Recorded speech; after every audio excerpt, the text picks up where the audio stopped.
Hey guys, it's Kyle, Whistling Dixie Farms, and I am going to experiment with threshing wheat today. And I thought I'd show you guys what I'm going to try. Last fall I planted two varieties, a red winter wheat and a white winter wheat, just to see what would happen and be able to say that I one time have at least grown wheat and milled it and, seed to loaf, bake bread basically. Unfortunately, the red wheat washed out. The section of the garden I had it in just was a little too wet, and I think between that and something eating it, it didn't make it. But the white wheat did very well. And so what I've got is I've harvested all of these seed pods of wheat. And so now the next step, I believe, is what's called threshing. And normally, like in a big farm, they would have a combine or some threshing machine that would do that for you. In the olden days, they would have cut the wheat with a scythe or a sickle and then threshed it by beating the stalks by hand. I don't have a scythe or a sickle, so I cut it with a scissors. I experimented with a couple different ways of cutting it or just kind of trying to tear it off with my hands. So what I've got is a bunch of stuff kind of like this. Did a little research and I found some people that have made up some unique drill attachments. Usually it involves a shaft with some chain on it. Just as an experiment, what I've decided to try is my thin set mortar mixer. This is just a metal shaft with paddles on the end you can see there. Just running in a Harbor Freight like half-inch hammer drill. I have this from all kinds of home projects. So I'm going to take some of the wheat. I'm going to put it first in the green bucket and try, paddling it up with that to see how it goes. And we'll take a look. I will kind of eyeball it to see how much I think should go in there, and we'll just play with it. Depending on how that goes, I may turn around and just shove it right in that big blue bin and see if I can't thresh all of it right there. So I'll get things set up and we'll see how it goes. Alright, so I've just kind of loosely thrown some of those in. I got my beater and we're going to see what happens.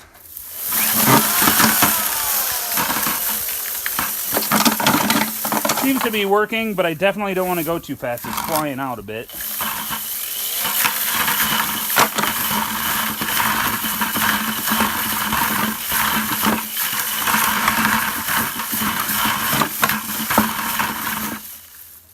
Alright, let's take a look and see how that went.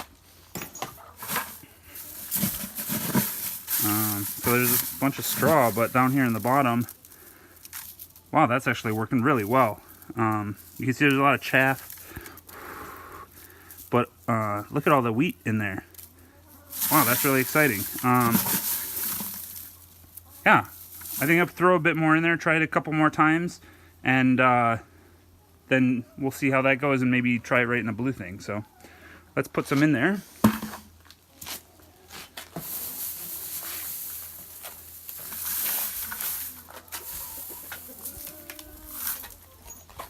And try this some more.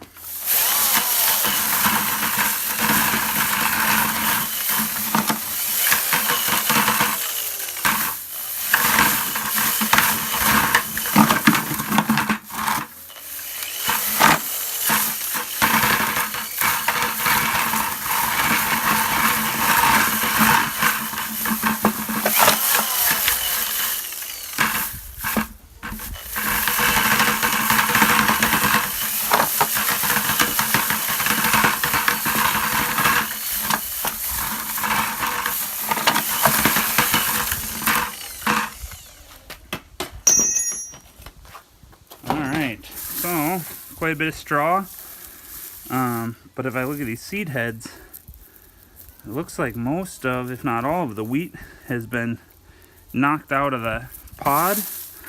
And then down here at the bottom, I'm actually amazed at how much is in here.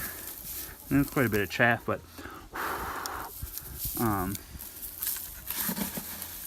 there's quite a bit of wheat. and it doesn't seem to be breaking it up too bad. So I'm gonna do a bunch more of this, and then maybe we'll try winnowing it. It's a nice breezy day, so we'll see if we can't blow off some of that chaff.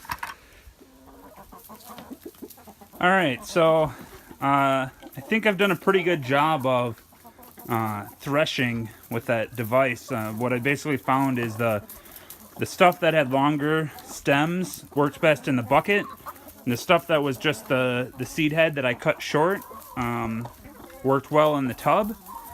The cleanup crew has moved in. I'm gonna gather some things quick and take advantage of this breezy day and see if I can't thresh a little bit of this wheat, and we can see how that goes. Okay, so I went ahead and set up a fan.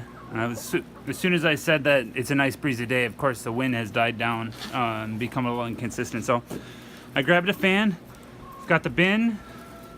It's got this kind of flat, shallow pan I'm going to use to shake the oats or the wheat, and we're going to see what happens. And just kind of play with it.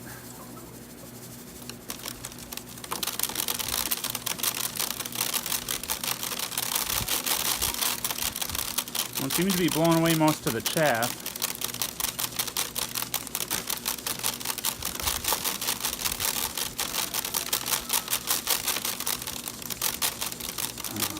Some of the bigger full seed heads are still falling in there, so that might help with putting those back in to thresh more.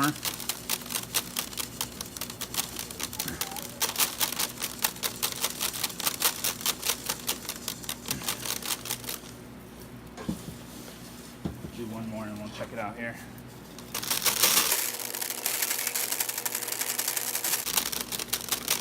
Certainly it's going to take more than one round of this, I would say, judging by what's in here.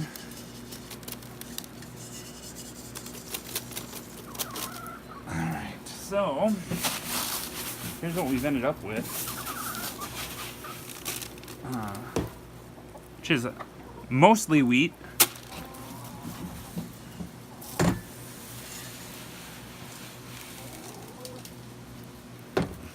Do that one more time here. Maybe I'll try to turn the fan up a notch to medium and see if that's not too much.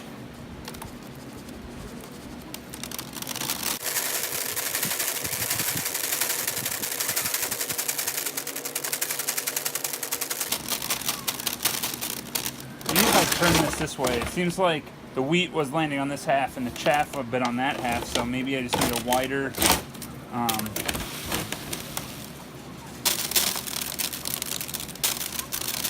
yeah, that seems to be better.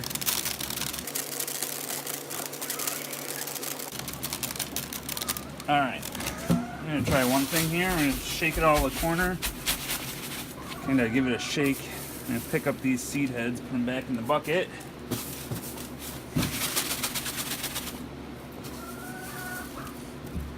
And we're going to do this one more time.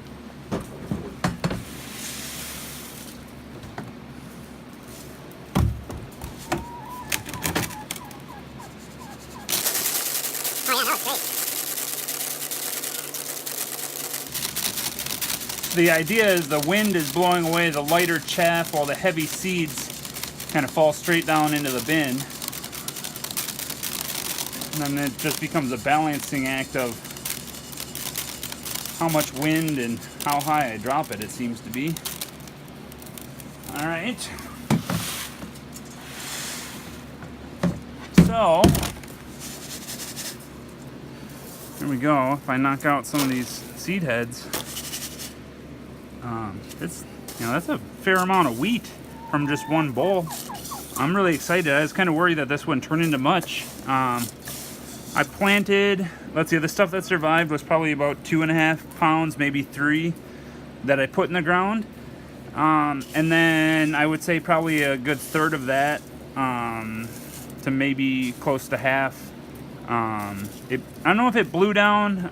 The chickens got into the garden this spring. They could have maybe trampled some of it down. It still put on seed heads, but they look kind of maybe mildewy or moldy from being close to the ground and wet. So I'm not going to pick those. I'm thinking I might actually run over them with the lawnmower and then let the chickens onto it. They can clean that up. But I would say just from that one go, this is easily, I don't know, 2 cups of wheat berries. And yeah, I'm really excited because this will mill up into flour, and then I can make some bread. That's really what I'm after. And for very little work, you basically turn the soil in the fall, planted it. It starts to come up a bit in the fall. I didn't mulch it with anything. It was maybe 3 or 4 inches tall, and then this spring it grew up. I weeded it. I kind of raked some rows when I seeded it, so there's a little spacing between a couple rows. I had to weed those out a little bit, but then it easily outcompeted all the weeds. And so, besides the initial work of turning the soil and then planting and then harvesting, I would say all in all, this is super easy.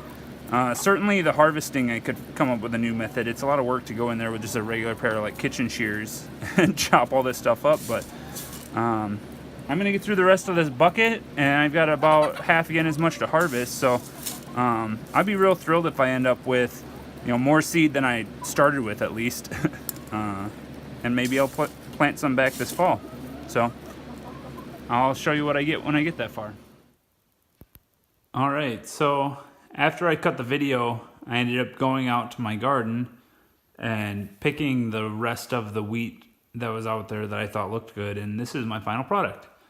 Quite a bit. I'm really impressed. You can tell that it's still going to take a little bit more cleaning. There's still some seeds that have a husk on them.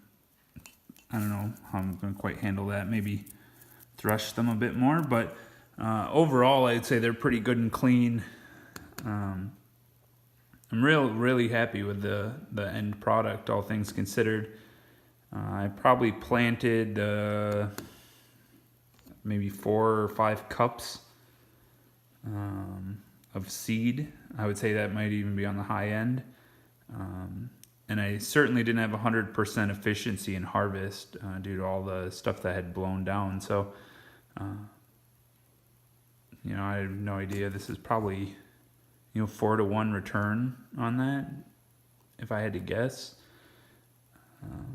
I don't know what's normal for wheat, but for my experiment, I'm real thrilled. This is going to make a lot of bread once I figure out how to mill it. I'm hoping maybe I can find somebody that'll loan me a mill. I don't particularly want to spend several $100s just for this little experiment. And I don't know if I necessarily foresee this being something I do on a repeating basis either. I just don't use that much whole wheat flour. But I don't know, we'll see. Maybe I'll really like it and it will change my mind. But for all the bread that I bake, I thought this might just be a fun experiment. So thanks for following along. Let me know if you have any questions. I'd love to hear from you. And everybody have a great day.